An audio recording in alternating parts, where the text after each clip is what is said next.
9 साल बेमिसाल रहे हैं विंध्य क्षेत्र के लिए। आप सब जानते हैं एशिया की सबसे चौड़ी टनल, जिसका अभी माननीय नितिन गडकरी जी ने लोकार्पण किया है, इन्हीं 9 सालों में बनकर तैयार हुई। वाइट टाइगर सफारी, जिसका लोकार्पण प्रकाश जावड़ेकर जी ने किया था, ये भी इन्हीं 9 सालों में लोकार्पित होने का काम हुआ है। विश्व का सबसे बड़े सोलर पावर प्लांट में से एक, जो अभी नरेंद्र मोदी जी ने, माननीय प्रधानमंत्री जी ने लोकार्पण किया है, वो भी इन्हीं 9 सालों में बनकर तैयार हुआ और विंध्य और रीवा के लिए बहुत बड़ी सौगात है। इसी तरह से हमारे यहाँ बाहें फैलाई हुई चारों तरफ रीवा से 4 लेन की सड़कें इन्हीं 9 सालों में पूर्ण स्वरूप उसका देखने का मिला है। जहाँ एक तरफ हम वाइट टाइगर सफारी का लोकार्पण कर रहे हैं, दूसरी तरफ बसामन मामा में गौवंश वन्य विहार में गौवंश सफारी का भी हम लोग लोकार्पण करने की तैयारी में हैं। 10,000 गौवंश, 5,000 अभी वहाँ है, 10,000 रखने का प्रावधान है। तो माननीय प्रधानमंत्री नरेंद्र मोदी जी का 9 साल का कार्यकाल, जहाँ विश्व के लिए आज कल आपने देखा है 21 तारीख को योग दिवस मनाया गया। नरेंद्र मोदी जी की पहल पर दुनिया को भारतीय संस्कृति की एक बहुत बड़ी देन, जो पूरी दुनिया को हेल्दी दुनिया बनाए रखने के लिए, स्वस्थ दुनिया रहेगी तो वेल्दी दुनिया रहेगी। इसके लिए हमारे नरेंद्र मोदी जी ने शुरुआत की थी और कल आप सबने विश्व योग दिवस पूरे दुनिया के सभी देशों में मनाया गया। ये तो हुई दुनिया की बात। यदि आप देश में बात करें तो धारा 370-35 से समाप्त करके पूरे देश को एक विधान, एक निशान और एक संविधान के नीचे लाने का काम इन 9 सालों में हुआ है।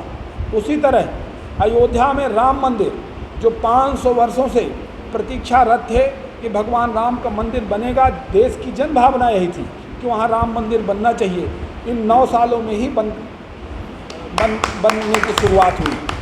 जो महाकाल कॉरिडोर आपने देखा होगा, अद्भुत किस तरह से विहंगम दृश्य आज वहाँ देखने को मिलता है। जहाँ पहले गलियों में मैं खुद जाता था, आप लोग भी गए होंगे, नालियों से टट्टियाँ बहा करती थी, वहाँ हम लोग निकल के लोग जाते थे भगवान के दर्शन करने। आज कितना साफ़ सुथरा हमारे भगवान भोलेनाथ का कॉरिडोर बनकर तैयार हो गया। और इसी तरह से पूरे देश में अलग अलग चीज़ों में, चाहे आप वो केदारनाथ ले लो, चाहे वो वंदे भारत, आज आप देख रहे हो 65% लोग वंदे भारत ट्रेनों में चढ़ना चाहते हैं, जो पूर्णतः स्वदेशी तकनीक आधारित हमारे विकसित की गई। इसी तरह हमारा जो रक्षा सामग्री है, उनके निर्माण में भारत की हिस्सेदारी बढ़ी है, उनका निर्यात भी हमारे देश के द्वारा बढ़ाया गया है। इस तरह से चाहे वो जिस मामले में हो, नरेंद्र मोदी जी के 9 साल अद्भुत और बेमिसाल रहे हैं। कोरोना काल में और कुछ पूछें,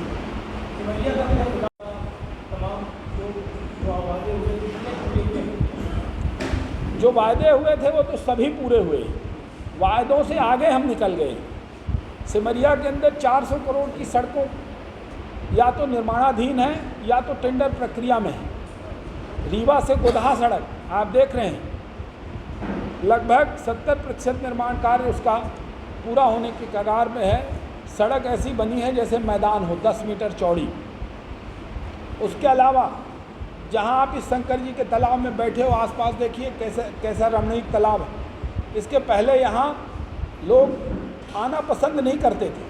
आज आप किसी से पूछो नगर के अंदर, ये तालाब लोग सुबह 500-1000 लोग यहाँ घूमने आते हैं। उस पार आप चले जाओ तो सिमरिया में छमुआ स्टेडियम सरदार भगत सिंह स्टेडियम के नाम से जाना जाता था। न बाउंड्री थी, न स्टेडियम था, न लेबल था। आज पूरी बाउंड्री बना के, पवेलियन बना के, स्टेडियम के बगल में एक वहाँ भी पार्क बना दिया गया है। हमारे नगर के लोग वहाँ भी घूमने जाते हैं। सिविल अस्पताल 20 करोड़ की लागत से सिमरिया में स्वीकृत कराया गया है। 45 करोड़ की लागत से सीएम राइज स्कूल स्वीकृत कराया गया है। दोनों के टेंडर लग चुके हैं। सिविल अस्पताल का शीघ्र ही भूमि पूजन होने वाला है और Simaria CM rise school tender प्रक्रिया में है। सिमरिया के नवीन महाविद्यालय का लोकार्पण भव्य बिल्डिंग बनकर तैयार हुई। आप कभी विजिट करिए, वहाँ हमने शानदार रोड बना दी है और शानदार उसके बाउंड्री वाल और पार्क वगैरह का डेवलपमेंट हम वहाँ करने जा रहे हैं। सिमरिया के अंदर आपको चारों तरफ सड़कें अच्छी चौड़ी बनती हुई अंदर नगर के अंदर नालियों को कवर करके नगर पंचायत के अंदर हम लोगों ने काम किया है। बसामन मामा से लेकर ककरेड़ी से मैनहा ये पूरी सड़क जाएगी। बसामन मामा से बैदहा, बैदहा से जदुआ, जदुआ से बमनी अजमेर, बमनी अजमेर से गड़िया, गड़िया से पियामन, पियामन से ककरेड़ी, ककरेड़ी से मैनहा, मैनहा से कटाई। फिर कटाई के आगे आप अतरी, भलुआ, देवगांव, चौरा, भरा, ओबरा, खमरिया और भमरा 100 करोड़ की सड़क मंजूर हुई है, जो EFC में है। अभी कुछ दिनों में इसके भी टेंडर लग जाएंगे। तो इस तरह से बहुत सारी ऐसी 400 करोड़ की सड़कें, 80 करोड़ के ब्रिज, 8 ब्रिज हमारे सिमरिया में मंजूर हुए, जिसमें से 4 ब्रिज बनकर तैयार हो गए लोकार्पण, और 4 ब्रिज निर्माणाधीन हैं। 4 बीहर में, और ये जो 4 ब्रिज बने ये टमस में, 2 ब्रिज टमस में और दो ब्रिज खुरबाई नदी, 3 ब्रिज टमस में और 1 ब्रिज खुरबाई नदी में, और अभी 4 ब्रिज जो स्वीकृत हुए हैं, 3 ब्रिज, वो हमारे बीहर नदी में। सिमरिया विधानसभा में इसके बारे में कहा कि गोवंश बने, लेकिन सड़कों में आज भी आवारा पशु बाकी दिखाई देते हैं, उनके लिए गोवंश में क्यों नहीं मतलब रखा जा रहा है? बिल्कुल, आपका सवाल बहुत सही है। हमने एक मॉडल बनाया है। रीवा जिले के अंदर जो असेसमेंट हुआ है, 1 लाख गौवंश बेसहारा घूम रही है। हमने जो अपना गौवंश वन बिहार बनाया है, वो 10,000 क्षमता का हम डेवलप कर रहे हैं। अब 10,000 क्षमता का हम कर रहे हैं, तो 90,000 गौवंश अभी भी ज़िले में बेसहारा है। हमने प्रदेश को, देश को एक मॉडल देने की कोशिश की है कि बेसहारा गौवंश को इस तरह के मॉडल में आप रख सकते हैं कि एक 50 एकड़ एरिया में हम लोगों ने गौवंश के अंदर रखने की व्यवस्था की। 2-3 करोड़ रुपए उसमें FD किया, जिससे 35 लोगों को नौकरी पर रखा, जो उनको चराने, लाने, ले जाने, उनकी सेवा करने के लिए लगे हैं। और जंगल से लगा होने के कारण गौवंश वहाँ चरने जाता है, शाम को आता है। गौधूली डोला में आप देखिए 1.5 घंटे लगता है। 5,000 गौवंश है अभी, ये 10,000 करने का लक्ष्य है। तो 10,000 के बाद भी एक ज़िले में अभी लगभग 90,000 गौवंश बाहर है, इसलिए अभी सड़कों पर ये गौवंश देखने को मिलता है।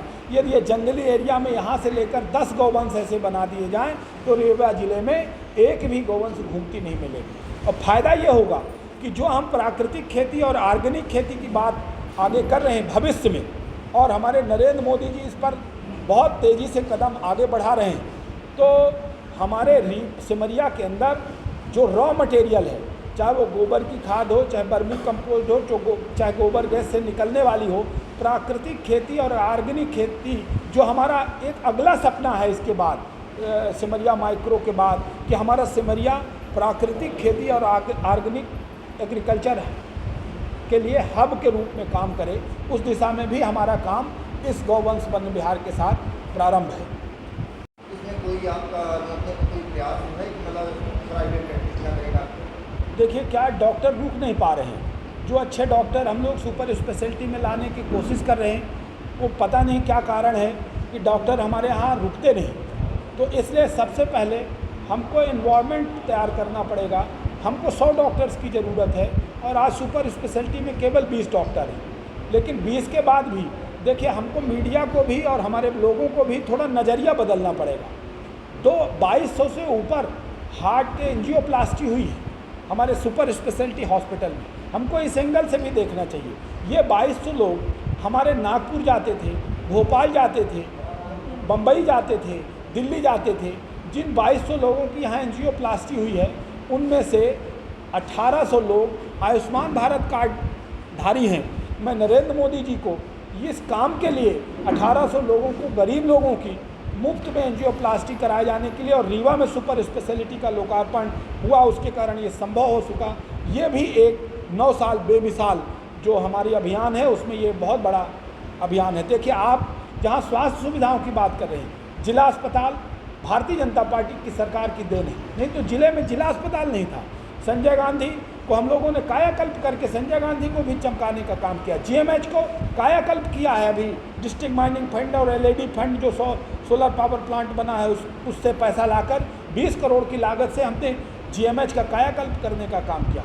उसी तरह सुपर स्पेशलिटी बनाकर हम विभिन्न डिपार्टमेंटों को लगातार, हमारे नेता राजेंद्र शुक्ला जो वहाँ के विधायक हैं, लगातार समीक्षा कर रहे हैं। और अभी हम भी एक समीक्षा में थे हेल्थ डिपार्टमेंट की भोपाल में, तो गैस्ट्रोलॉजी डिपार्टमेंट खुल रहा, हमारे यहाँ सुपर स्पेशलिटी की एक और विंग बन रही, 450 बेड, और अभी 450 बेड हैं तो 450 बेड और 900 बेड हो जाएंगे। तो इस तरह से स्वास्थ्य के क्षेत्र में हमारे सिमरिया का जहाँ तक मामला है, 20 करोड़ का सिविल अस्पताल सिमरिया मुख्यालय में बनने जा रहा, 15 करोड़ का सामुदायिक स्वास्थ्य केंद्र, कल्पना के बाहर है। सामुदायिक स्वास्थ्य केंद्र 15 करोड़ की लागत, 15 करोड़ की लागत से रहट में सामुदायिक स्वास्थ्य केंद्र बनने जा रहा, जो रहट हमारा शहडोल और रीवा संभाग के अंदर NQS सर्टिफिकेट प्राप्त एकमात्र प्राथमिक स्वास्थ्य केंद्र है और सर्वश्रेष्ठ प्राथमिक स्वास्थ्य केंद्र है। ऐसी उपलब्धियां भी मोदी जी की सरकार और शिवराज जी की सरकार में हमको हासिल हुई। बीड़ा के हॉस्पिटल को हमने अपग्रेड किया, चमकाया है। हमने चचाई के हॉस्पिटल को अलग से पैसे मंजूर करा के उसको चमकाने का काम किया है। हमने सिमरिया के जो हमारा सामुदायिक स्वास्थ्य केंद्र है, जिसको अपग्रेड करके अब हम सिविल अस्पताल बनाने जा रहे हैं, उस सामुदायिक स्वास्थ्य केंद्र को भी अभी NQS सर्टिफिकेट मिलने वाला है। मतलब हमने उसको भी बहुत अपग्रेड करने का, चमकाने का, स्वास्थ्य के क्षेत्र में नरेंद्र मोदी जी ने ऐसी नीति बनाई है और शिवराज सिंह चौहान जी ने कि आने वाले समय में इसका परिवर्तन आपको देखने को मिलेगा। देखिए, हमारी जहाँ डॉक्टर्स की कमी है, मेडिकल कॉलेज नहीं थे, सतना में मेडिकल कॉलेज अभी खुला। आज़ादी के बाद से जितने मेडिकल कॉलेज अभी तक थे, उतने मेडिकल कॉलेज इन 9 सालों में नरेंद्र मोदी जी ने खोलकर डॉक्टर्स, जो हमारे लिए बहुत बड़ी आवश्यकता है, उनको तैयार करने के लिए मेडिकल कॉलेज खोला है। आने वाले समय में डॉक्टर्स की कमी की पूर्ति के लिए हमने कदम आगे बढ़ा दिए हैं और जब डॉक्टर्स होंगे तो हॉस्पिटल में डॉक्टर होंगे, हमने इंफ्रास्ट्रक्चर दे रहे हैं तो बढ़िया लोगों को ट्रीटमेंट मिलेगा।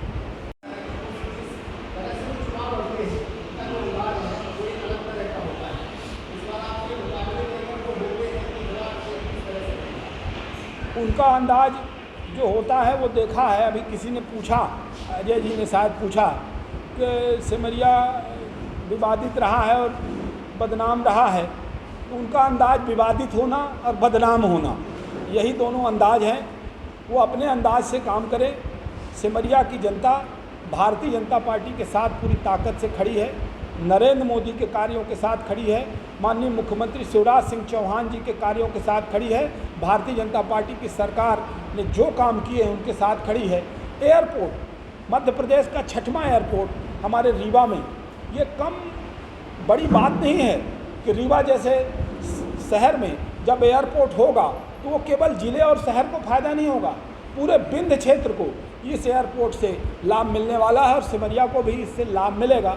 हम विकास की बात करेंगे, हम आगे बढ़ने की बात करेंगे, हम सिमरिया को, रीवा को कैसे आगे ले जा सकते हैं। हम सबका सपना है रीवा ज़िले को देश का नंबर 1 ज़िला बनाना। इसलिए ऐसे विवादित और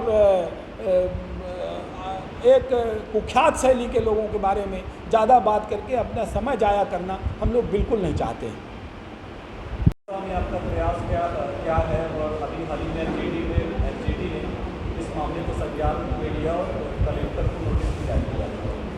जी देखिए, जहाँ तक माइनिंग का सवाल है, आप शायद बनकुइया क्षेत्र की बात कर रहे हैं। बनकुइया क्षेत्र में निश्चित रूप से आप सब जानते हैं हमारे रीवा ज़िले का सबसे रिच इलाका है, क्योंकि पत्थर से लोग वहाँ रोज़गार प्राप्त कर रहे हैं। कई सारे क्रेशर हैं, 2 बड़ी फैक्ट्रियाँ हैं, सीमेंट प्लांट हैं और इस तरह से वहाँ बड़ी मात्रा में लोगों को माइनिंग के द्वारा रोज़गार मिल रहा है। उस क्षेत्र में भी जो डेवलपमेंट होना चाहिए, नरेंद्र मोदी जी ने जो ये तय किया है कि जो माइनिंग फंड है वो ज़िलों को दिया जाएगा और ज़िले तय करेंगे कि कहाँ काम करना है। वो डिस्ट्रिक्ट माइनिंग फंड का भी हम लोग सदुपयोग करने जा रहे हैं। हमने बनकुइया में एक स्टेडियम का निर्माण कराया और उस स्टेडियम में लगातार पहले सड़क बनाई है और अब स्टेडियम को हम बढ़िया डेवलप करने जा रहे हैं। और जो आगे माइनिंग फंड अभी आ रहा है उसमें हम एक बनकुइया के अंदर तालाब है, सकरबट तालाब इरिगेशन विभाग का, उस तालाब को भी डेवलप करने जा। ऐसे ही पार्क, तालाब, बहुत सारी चीज़ें डेवलप करनी पड़ेंगी। और चूँकि माइनिंग रोकी नहीं जा सकती, उससे लोगों को 5000 लोगों को वहाँ रोज़गार प्राप्त होता है। तो मेरा ये बिल्कुल मानना है कि हम रोज़गार के लिए एक तरफ भटक रहे हैं और दूसरी तरफ हम रोज़गार बंद करने की बातें करें, तो हम रोज़गार भी चालू रखें और दूसरी तरफ अच्छे तालाब, अच्छे पार्क, अच्छे स्टेडियम, ऐसे पर्यावरण के लिए अच्छे वातावरण तैयार किए, क्योंकि कंपनियों को जिस तरीके से पेड़ लगाने थे उस तरीके से पेड़ वो कंपनियां भी नहीं लगा पाई हैं। हो सकता है इसलिए भी प्रदूषण हो, मुझे उसकी ज़्यादा डिटेल जानकारी नहीं, जितना आप सवाल कर रहे हैं मुझे अभी ऐसा किसी ने बताया नहीं है। अखबारों में छपा है तो अखबारों का भी हम जब तक वो ऑथेंटिक ना आ जाए कि कितना हमारा प्रदूषण है, कितना श्वास रोगी बढ़ रहे हैं, तब तक उसको कह नहीं सकते। हाँ, ये ज़रूर है कि दूसरे क्षेत्रों की तुलना में बनकुइयाँ क्षेत्र में माइनिंग के कारण आप ज़्यादा प्रदूषण महसूस कर सकते हैं।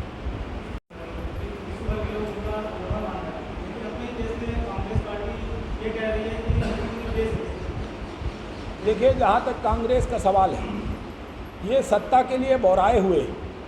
इनको लग रहा है किस तरह से इनको सत्ता मिले, तो अनर्गल आरोप नरेंद्र मोदी जी के ऊपर लगा रहे हैं। आप देखिए, पूरे देश के लोग इनके कुंठित मानसिकता देखिए कि जब ट्रंप के कार्यकाल में नरेंद्र मोदी अमेरिका जाते थे, पूरा अमेरिका पलक पावड़े बिछाता था। तो ये जब ट्रंप हार गए तो इनको जश्न था कि अब ट्रंप हार जाएंगे, अब जब नरेंद्र मोदी अमेरिका जाएंगे तो जो बाइडेन उस तरह से स्वागत नहीं करेंगे। और आप देखिए नरेंद्र मोदी का ऑरा, और ये भारत के 140 करोड़ देशवासियों की ताकत है। आपकी ताकत के बल पर, देशवासियों की ताकत के बल पर जो बाइडेन भी ट्रंप से 2 कदम आगे बढ़कर नरेंद्र मोदी का स्वागत करने के लिए पलक पावड़े बिछाए हैं। अमेरिका नहीं, दुनिया के किसी भी देश का कोई भी राष्ट्राध्यक्ष होगा, नरेंद्र मोदी और 140 करोड़ भारतीयों के सामने नतमस्तक होगा। नरेंद्र मोदी जी ने ये पूरी दुनिया में कर दिखाया है। भी इन्होंने बनकुइयाँ में वही प्रदूषण का जो सवाल उठाया, आगे चल के हम लोगों की प्लानिंग है कि यदि एक एल्मुना प्लांट सिमरिया में लगे, ये भी हमारा एक विज़न, एक सपना है कि अल्ट्राटेक ने, जो आदित्य बिरला ग्रुप है, उसने यहाँ चिन्हित की है ज़मीन एल्मुना प्लांट लगाने के लिए, लेकिन जंगल होने के कारण, लगा होने के कारण उसको ड्रिलिंग परमिशंस नहीं मिल रही। आगे आने वाले समय में हमारी ये योजना है कि आने वाले समय में देवगांव और सिमरिया के बगल में एल्मुना प्लांट लगे, क्योंकि अभी एल्मुना यदि सिंगरौली में आता है तो पूरा उड़ीसा से एल्मुना आता है और फिर एल्युमिनियम बनता है। हम चाहते हैं कि हमारे सिमरिया में एल्मुना बने मध्य प्रदेश के अंदर, और फिर जहाँ भी एल्मुना की ज़रूरत हो, हमारे सिमरिया से सप्लाई हो, तो यहाँ भी उसके बाद सिमरिया नगर और सिमरिया क्षेत्र का और अच्छे से डेवलपमेंट हो सकेगा।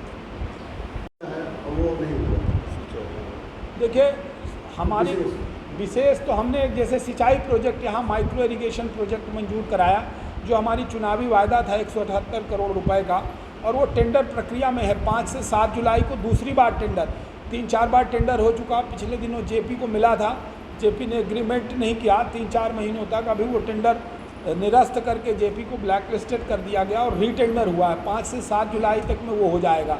उसका भूमि पूजन करके जब उत्तरी क्षेत्र और दक्षिणी पश्चिमी क्षेत्र के खेतों तक पानी पहुंच जाएगा, अपने आप सिमरिया उत्तरी और पश्चिमी दक्षिणी क्षेत्र के इकोनॉमी में अपने आप जो बूम आएगा, वो हमारा एक बहुत बड़ा सपना है, बहुत बड़ा लक्ष्य है, जो आने वाले समय में हम उसकी शुरुआत तो कर देंगे, लेकिन आने वाले 1-2 साल में वो पूरे होंगे।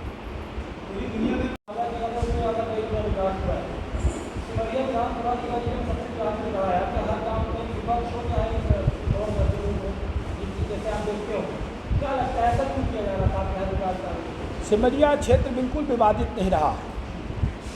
कुछ एकाध यूट्यूबर शायद जिनकी आप बात कर रहे हैं, हमेशा वो सुबह से लेकर शाम तक सिमरिया को बदनाम करने की कोशिश करते हैं, और सिमरिया के लोग इसको बखूबी समझते हैं। और 5-6 महीने पहले तक मीडिया के लोग भी इसको नहीं समझ पा रहे थे, बाहर के लोग भी इस बात को नहीं समझ पा रहे थे। लेकिन आए दिन, जब प्रतिदिन एक ही एजेंडा है उस चैनल के पास, आज उसका पर्दाफाश हो चुका है। जिन लोगों के द्वारा सिमरिया को बदनाम करने की, विवादित करने की कोशिश की जा रही है, उनके अब जो इच्छाएं हैं, जो उनके अभिलाषाएं थी, उन पर पूरी तरह से पानी फिर चुका है। अब लोग पूरी तरह से इस बात को समझ चुके हैं। माइनिंग में